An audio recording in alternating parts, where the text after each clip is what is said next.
Hello friends, I'm Mrs. Suman again with you with our economics chapter 2, sectors of Indian economy. It's our fourth part of this chapter. In our first part, we will discuss about the introduction of the chapter, and in the second part, we will discuss about the classification of primary, secondary and tertiary sectors, and in the third part, we will discuss about our tertiary sector broadly and interdependency of each sector to each other. Now we will discuss how different issues. First, GDP. Second, why people employed in different sectors. After that, how we increase employment facilities in rural areas and urban areas. Okay, now we will start. इसमें हम देखते हैं क्या, how do we count the various goods and services and know the total production in each sector. आपकी यूं की यूं line NCERT में लिखी है क्या कि किस तरह से हम डिफरेंट प्रकार की, वेरियस यानी डिफरेंट या विभिन्न प्रकार की वस्तुओं और सेवाओं के टोटल प्रोडक्शन को, हर सेक्टर के टोटल प्रोडक्शन को कैसे जान सकते हैं. तो क्या कह रहे हैं, the value of final goods and services produced in each sector during a particular year provide the total production of the sector for that year. यानी कोई जो अंतिम वस्तु का जो मूल्य है, क्या कह रहे हैं, देखो जीडीपी क्या करती है, जीडीपी का मतलब है ग्रोस डोमेस्टिक प्रोडक्ट यानी सकल घरेलू उत्पाद, और इसका मतलब क्या होता है कि पूरे देश के अंदर कितनी वस्तुओं और सेवाओं का निर्माण हुआ है उन्हें हम सकल घरेलू उत्पाद या ग्रोस डोमेस्टिक प्रोडक्ट कहते हैं. इस जीडीपी में हम क्या करते हैं, हम सिर्फ फाइनल गुड्स की वैल्यू को ही इंक्लूड करते हैं, क्योंकि फाइनल गुड्स की वैल्यू में ही क्या है, वैल्यू ऑफ फाइनल गुड्स में ही अदर जो वैल्यूज हैं, अदर जो टैक्सेस हैं, वो सब कुछ इंक्लूड होते हैं. ठीक है, ये बहुत ही बड़ा कार्य होता है, इसीलिए इसे मैमथ टाइप वर्क कहा जाता है. क्या कहा जाता है, मैमथ टाइप वर्क. मैमथ का मतलब क्या होता है, विशालकाय हाथी. तो ये बहुत मुश्किल होता है कि हम हर सेक्टर, हर फैक्ट्री, हर इंडस्ट्री, हर खेत, हर सर्विस को क्या करें, उसकी फाइनल वैल्यू को कैलकुलेट करें, उसके बाद पूरे देश की वैल्यू को कैलकुलेट करें और फिर बताएं कि पूरे साल में कितनी जीडीपी हुई है. एक बहुत ही मुश्किल काम है. इसको करने के लिए क्या करते हैं, ध्यान रखिएगा, the value of final goods, final goods की वैल्यू को ही क्या किया जाता है, मेजर किया जाता है, और ये पर्टिकुलर ईयर में किया जाता है. ठीक है, हर साल किया जाता है कि एक साल के टाइम पीरियड में इसे कैलकुलेट किया जाता है. ठीक है, और जब हम तीनों सेक्टर्स के टोटल सम को कंक्लूड करते हैं तो ये पूरे देश का बन जाता है. अभी जीडीपी क्या है, इसकी डेफिनेशन क्या है, it is the value of final goods and services produced with in a country during a given time period. ठीक है, या पर्टिकुलर ईयर. क्या है, फाइनल वैल्यू, फाइनल गुड्स और सर्विसेज की वैल्यू को काउंट करते हैं पूरे साल में, पूरे देश के अंदर जो बनी होती है. ठीक है, अब ये काम करता कौन है, मैंने क्या कहा आपको कि ये कैसा काम है, मैमथ टाइप वर्क है. तो इस मैमथ टाइप वर्क को कौन करता है, this mammoth task of measuring under by a central government ministry. कौन करता है, सेंट्रल गवर्नमेंट मिनिस्ट्री करती है. भाई ये क्वेश्चन है जो आपका एनटीएससी में भी आया था कि ये जो है जीडीपी को काउंट करने का काम कौन करता है, सेंट्रल गवर्नमेंट मिनिस्ट्री करती है with the help of various government department of all Indian states and UTs. ठीक है, सभी स्टेट्स और यूनियन टेरिटरीज के डिफरेंट गवर्नमेंट के डिफरेंट डिपार्टमेंट से सभी डाटा कलेक्ट करके सेंट्रल गवर्नमेंट जो है इसे कलेक्ट करती है. अब नेक्स्ट क्या है, इसमें नेक्स्ट डिस्कस करते हैं कि मोस्टली पीपल कौन से सेक्टर में एम्प्लॉयड हैं. तो क्या कह रहे हैं, more than half of the workers in the country आधे से ज्यादा पॉपुलेशन जो देश की है वो हमारी प्राइमरी प्रोडक्शन में, जहां एग्रीकल्चर है उसमें क्या है, इंक्लूड है। इसीलिए हमारे देश को कैसे देश कहा जाता है, कृषि प्रधान देश कहा जाता है, एग्रीकल्चरल कंट्री कहा जाता है। क्यों? क्योंकि अब 55% पीपल्स जो है हमारे एग्रीकल्चरल डिपार्टमेंट में लगे हुए हैं। अब क्या कह रहे हैं, in contrast to this the secondary and tertiary sectors produce 3/4 of the produce where is they employ less. क्या कह रहे हैं, जीडीपी में 3/4 जो भाग है वो आपका द्वितीयक और तृतीयक क्षेत्र जो है निभाता है, जबकि इसमें 45% पीपल्स जो है इंगेज हैं, किस रूप में, एम्प्लॉय के रूप में। ठीक है, अब क्या कह रहे हैं, इसका अर्थ है कि क्या, इट मीन्स क्या कह रहे हैं, 23% ही इकोनॉमी है, जीडीपी है आपकी एग्रीकल्चर में, और पीपल्स कितने लगे हैं, 55% पीपल्स लगे हुए हैं। इसका मतलब क्या है, कह रहे हैं क्या, it means that there are more people employ in agriculture than in necessary, कि जितने लोगों की आवश्यकता है उससे ज्यादा लोग यहाँ लगे हुए हैं। इसे क्या कहेंगे, अंडर डेवलपमेंट कहेंगे।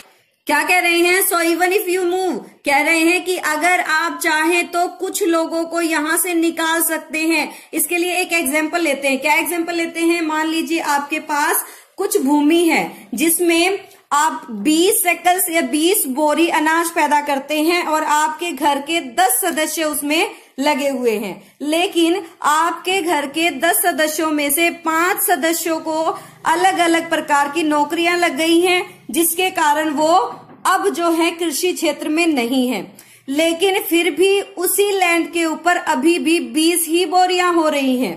ठीक है, तो इसे क्या कहेंगे आप, इसे आप अंडर एम्प्लॉयमेंट या डिसगस्ट अनएम्प्लॉयमेंट कहेंगे। इसका मतलब क्या है कि जब आपके काम में लगे हुए जो लोग हैं उनको निकालने के बाद भी उत्पादन पर प्रभाव नहीं पड़ रहा है। क्या कह रहे हैं, जब काम कर रहे लोगों में से कुछ को निकाल लिया गया है तब भी उत्पादन पर प्रभाव नहीं पड़ रहा है, तो इसे हम क्या कहेंगे, इसे हम अंडर एम्प्लॉयमेंट या डिसगस्ट अनएम्प्लॉयमेंट कहेंगे। ठीक है, अब क्या कह रहे हैं, how we create more employment, कह रहे हैं कि हम किस तरह से ज्यादा रोजगार पैदा कर सकते हैं। देखो, इकोनॉमी की स्टडी क्यों की गई है, ताकि लोगों को क्या दिया जा सके, रोजगार दिया जा सके, ताकि पता चले कि हमारे यहाँ कहाँ पे कमियां हैं, कहाँ हम सुधार कर सकते हैं।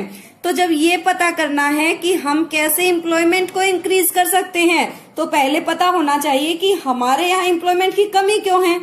तो कमी क्यों है, तो क्या कह रहा है, lack of skill and education, कि स्किल और स्किल होती है कुशलता या कौशल, और शिक्षा, कुशलता और कौशल और शिक्षा की कमी के कारण लोगों को काम नहीं मिल रहा, एक बात। दूसरी, प्राइमरी सेक्टर क्या कर रहा है, डोमिनेशन कर रहा है, राज कर रहा है, लोग कृषि में ही खुश है इसलिए। तीसरा क्या कह रहा है, लैक ऑफ इंडस्ट्रियलाइजेशन, लोग कृषि में ही खुश क्यों हैं, क्योंकि जाए तो जाए कहाँ, इंडस्ट्रियलाइजेशन बहुत बेटर नहीं है। तीसरी क्या कह रहे हैं, लैक ऑफ क्रेडिट फैसिलिटी, कि कोई अगर अच्छा काम शुरू करना चाहे तो उसे जो है बेटर लोन नहीं मिल पाता है, लोन मिलता है तो बहुत ज्यादा इंटरेस्ट रेट पे मिलता है, जिसके कारण वो अपने लिए बेटर जॉब अपॉर्चुनिटी नहीं तलाश सकता है। दूसरी क्या, नेक्स्ट क्या कह रहे हैं, लैक ऑफ बेसिक फैसिलिटीज, लोगों को बेसिक फैसिलिटी भी नहीं है, पढ़े कहाँ, अच्छे स्कूल नहीं है लोगों के पास, कहाँ वो काम सीखने जाएं, अच्छे जो वर्किंग इंस्टीट्यूशंस हैं जहां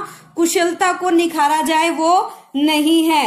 अब हम देखते हैं कि कैसे इंक्रीज करें। तो कह रहे हैं क्या, डाइवर्सिफिकेशन ऑफ एग्रीकल्चर, कि जो एग्रीकल्चर है हमारी हम उसको क्या कर दें, डाइवर्सिफाई कर दें। क्या करें, किसानों को कहें कि वो क्या करें, दलहन उगाएं। दलहन क्या होती हैं, पल्सेस, पल्सेस को क्या करें, ग्रो करें, और क्या करें, आपके ऑयल सीड्स ग्रो करें। ठीक है, और क्या करें, आपका राइस है, आपका क्या है, कॉटन है, इन चीजों को ज्यादा बढ़ाएं। क्यों?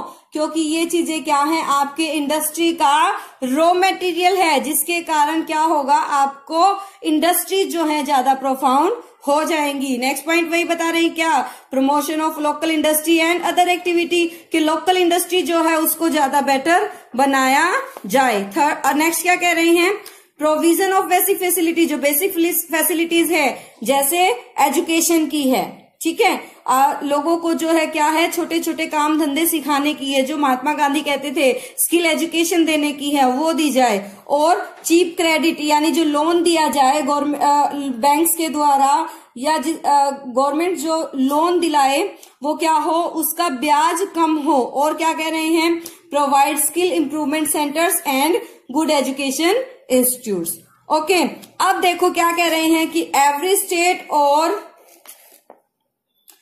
रीजन, हर राज्य और क्षेत्र की गवर्नमेंट जो है एम्प्लॉयमेंट को अलग अलग तरीके से क्या कर सकती है, इंक्रीज कर सकती है।